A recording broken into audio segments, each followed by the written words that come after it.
আসসালামু আলাইকুম এভরিওয়ান, কেমন আছেন সবাই?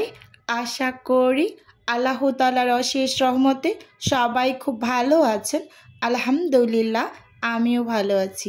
স্বর্ণাজ কিচেনের সবাইকে আরও একবার ওয়েলকাম করছি নতুন একটি রেসিপি দেখার জন্য।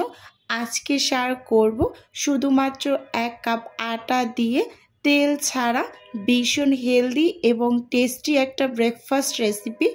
আশা করি আজকের এই ভিডিওটিও আপনাদের কাছে ভীষণ ভালো লাগবে। প্রথমেই এখানে আমি একটা মিক্সিং বোল নিয়ে নিয়েছি, আর সেই সাথে মেজারমেন্ট কাপ দিয়ে মেপে এখানে আমি 1 কাপ আটা নিয়ে নিচ্ছি। এটা গমের আটা, গমের যে সাদা আটাটা। আর সেই সাথে স্বাদ মতো লবণ দিয়ে দিচ্ছি। এবার নাস্তাটাকে একটু টেস্টি করার জন্য 1 চা চামচ চিনি দিয়ে দিচ্ছি। সব কিছুকে উইক্স দিয়ে খুব ভালোভাবে শুকনো অবস্থায় একটু নেড়ে চেড়ে মিশিয়ে নিচ্ছি। এতে করে আটার ভিতরে যদি গোটা গোটা কোনো দলা দলা অংশ থেকে থাকে তা কিন্তু ভেঙে যাবে। এখানে একটু বলে নিচ্ছি বন্ধুরা, কেউ যদি চিনিটা স্কিপ করতে চান তাহলে কিন্তু সেটাও স্কিপ করতে পারবেন, কোনো টাইপের অসুবিধা হবে না। এবার মেজারমেন্ট কাপ দিয়ে মেপে 1 কাপ পানি নিয়ে অল্প অল্প করে পানি অ্যাড করে একটা ব্যাটার রেডি করে নেব। আর এখানে কিন্তু পানিটা একেবারে নর্মাল পানি, মানে যে নর্মাল তাপমাত্রার যে পানিটা থাকে ওই পানিটাই কিন্তু ব্যবহার করেছি। কিছুদিন আগে আমি এই রেসিপিটা নিয়ে একটা ভিডিও আপলোড করেছিলাম, সেখানে বেশ ভালো সাড়া পেয়েছিলাম মাশাআল্লাহ। তো ওই ভিডিওতে অনেক কমেন্টস ছিল যে আপু এই পানিটা কি পানি, নর্মাল পানি না কুসুম গরম পানি? তো আজকের ভিডিওতে কিন্তু বলে দিচ্ছি যে এটা কিন্তু একেবারে নর্মাল তাপমাত্রার একটা পানি।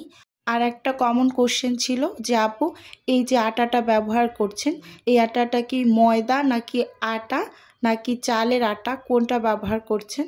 এটা গমের সাদা আটাটা আজকের ভিডিওতে একেবারে ক্লিয়ার করে বলে দিলাম। আশা করি আমার ভিউয়ার্স আপুদের বুঝতে কোনো অসুবিধা হবে না ইনশাআল্লাহ। এই যে খুব সুন্দরভাবে কিন্তু পানি দিয়ে অল্প অল্প এখানে ব্যাটারটা কিন্তু রেডি করে নিচ্ছি, উইক্স দিয়ে নেড়ে চেড়ে, দেখতেই পাচ্ছেন। আর প্রথমে এখানে কিন্তু আমি 1 কাপ পানি পুরোটাই ব্যবহার করেছি, আর 1 কাপ পানির অল্প কিছুটা পরিমাণ পানি দিয়ে উইক্স দিয়ে কিন্তু অনবরত নেড়ে চেড়ে যাচ্ছি। এতে করে গোটা গোটা যদি কোনো দলা দলা অংশ ভিতরে থেকে থাকে তাহলে সেটা ভেঙে যাবে। আর নাস্তাটা তৈরি করার ক্ষেত্রে কোনো টাইপের গোটা গোটা অংশ যেন না থাকে সেদিকে ভালোভাবে একটু লক্ষ্য রাখতে হবে। এই নাস্তাটা ভীষণ হেলদি এবং টেস্টি। যারা ডায়েট করছেন তাদের জন্য ভীষণ ভীষণ হেলদি একটা নাস্তা। এখানে কোনো টাইপের তেলের ব্যবহার করা হয় না, আর খুবই কম উপকরণ লাগে। ঝটপট একেবারে অল্প সময়ের ভিতরেই এই নাস্তাটা কিন্তু রেডি করে নিতে পারবেন। এই যে বন্ধুরা দেখতেই পাচ্ছেন আমি কিন্তু ঘন টাইপের একটা ব্যাটার রেডি করে নিয়েছি। এবার এই পর্যায়ে আমি 1/2 চা চামচের মতো বেকিং পাউডার দিয়ে দিলাম, দিয়ে উইক্স দিয়ে খুব ভালোভাবে মিশিয়ে নেব। আর এই বেকিং পাউডারটা কিন্তু সবার শেষে অ্যাড করবেন। একেবারে ব্যাটারটাকে রেডি করে তারপর নাস্তা বানানোর ঠিক 7 থেকে 8 মিনিট আগে আপনারা এই বেকিং পাউডারটা ব্যবহার করবেন। বেকিং পাউডার বা বেকিং সোডা এর কাজ কিন্তু একেবারে দীর্ঘ সময়ের জন্য না, খুবই অল্প সময়ের জন্য। তাই যখনই নাস্তাটা রেডি করবেন ঠিক তার 5 থেকে 7 মিনিট আগে এই বেকিং পাউডারটা ব্যবহার করে তো নাস্তাগুলো রেডি করে নেবেন। একেবারে পারফেক্টলি ইনশাল্লাহ নাস্তাগুলোকে বানিয়ে নিতে পারবেন। এই যে এখানে আমি একটা চামচ দিয়ে দেখিয়ে দিচ্ছি এর ঘনত্বটা ঠিক কেকের ব্যাটারের থেকে হালকা কিছুটা পাতলা হবে। এবার হচ্ছে আমি নাস্তাগুলোকে বানিয়ে নেব। এই ব্যাটারটা কিন্তু কোনো টাইপের রেস্ট রাখার প্রয়োজন নয়। এখানে আমার 1 কাপ আর 1/4 কাপের মতো পানি লেগেছে। এবার আমি এক এক করে সব নাস্তাগুলোকে বানিয়ে নেব। চুলোতে আমি একটা প্যান বসিয়ে দিয়েছি আর প্যানটাকে কিন্তু প্রথম অবস্থায় ভালোভাবে গরম করে চুলোর আঁচটাকে মিডিয়ামে রেখে নাস্তাগুলো বানিয়ে নিচ্ছি। এখানে আমি মেজারমেন্ট কাপ ব্যবহার করেছি 1-2 কাপ, মানে 125 ml যে কাপটা আছে সেই কাপটা দিয়ে 1 কাপ ব্যাটার দিয়ে নাস্তাগুলোকে রেডি করে নিচ্ছি। আমি একটা মেজারমেন্ট কাপ ব্যবহার করছি যাতে করে নাস্তাগুলোর সাইজ একই রকম হয়। আপনারা কোনো কাপ বা চামচ ব্যবহার করে নাস্তাগুলোকে তৈরি করে নেবেন। দেখতেই পাচ্ছেন ব্যাটারটা দেওয়ার ঠিক 1 থেকে 1.5 মিনিট পরেই নাস্তাটার চারপাশ থেকে আস্তে আস্তে ছিদ্র ছিদ্র মানে জালিদার হতে শুরু করেছে। এভাবে একেবারে পুরো নাস্তাটাই কিন্তু জালিদার হয়ে উপরটা ড্রাই হয়ে যাবে। এরপর কিন্তু নাস্তাটাকে আপনি প্যান থেকে তুলে নেবেন, কারণ এই নাস্তাটা কোনো টাইপের উল্টে দেওয়ার প্রয়োজন নেই। এমনিতেই উপরটা ড্রাই হয়ে নাস্তাটা একেবারে পারফেক্টলি রেডি হয়ে যাবে। এই যে একটা নাস্তা কিন্তু মাশাআল্লাহ আমি তৈরি করে তুলে নিয়েছি। এবার আরেকটা নাস্তা একটু আপনাদের তৈরি করে দেখিয়ে দিচ্ছি। এই যে মেজারমেন্ট কাপ দিয়ে মেপে 1 কাপ ব্যাটার দিয়ে দিয়েছি।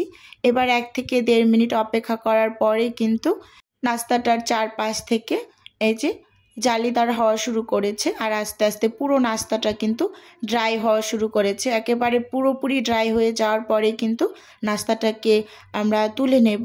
এভাবে করে সব নাস্তাগুলোকে আমি বানিয়ে নিয়েছি। ভিডিওর এই পর্যায়ে এসে প্রতিদিনের মতো আমার প্রিয় আপু এবং ভাইদের উদ্দেশ্যে একটা অনুরোধ রাখছি, আমার ভিডিওর কোনো অংশ যদি আপনার কাছে একটুখানি হলেও ভালো লাগে তাহলে অবশ্যই চ্যানেলটি সাবস্ক্রাইব করে আমার পাশে থাকবেন আর ভিডিও শুরুতে একটা লাইক দিয়ে ভিডিও দেখা কন্টিনিউ করবেন। এই যে বন্ধুরা, এখানে কিন্তু আমি সব নাস্তাগুলোকে এক এক করে বানিয়ে নিয়েছি আর দেখতেই পাচ্ছেন মাশাআল্লাহ নাস্তাগুলো কতটা পরিমাণ সুন্দর হয়েছে আর কতটা জালিদার হয়েছে আর খেতে তো ভীষণ ভীষণ ভালো লাগে।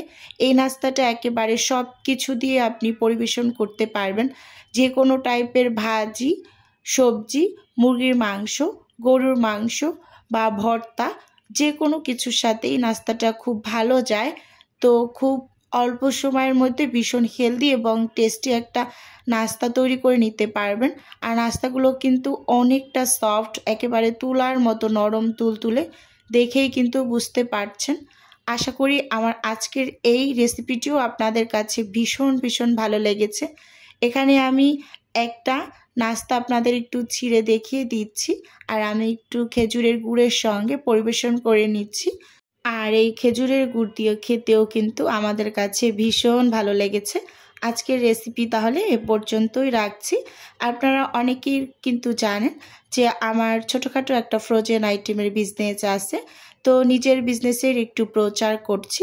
যদি কেউ কোনো ফ্রোজেন আইটেম অর্ডার করতে চান তাহলে স্ক্রিনে দেওয়া হোয়াটসঅ্যাপ নাম্বারে নক দিলে কিন্তু আমি A to Z বলে দেব। আর অর্ডারটি কনফার্ম করতে স্ক্রিনে দেওয়া হোয়াটসঅ্যাপ নাম্বারে সরাসরি কল করে আপনারা কিন্তু অর্ডারটি কনফার্ম করতে পারেন। আর এখানে কিন্তু বেশ অনেক কিছুই মোটামুটি পর্যায়ে পাওয়া যায়, রুটি পরোটা থেকে শুরু করে chicken roll, chicken nuggets, vegetable roll, chicken kebab, beef kebab, চিকেনের ঝাল পিঠা এবং কিমা পুরি, ডাল পুরি, আলু পুরি, চিকেন সমোচা, চিকেন সিঙ্গারা, কলিজা সিঙ্গারা ইত্যাদি।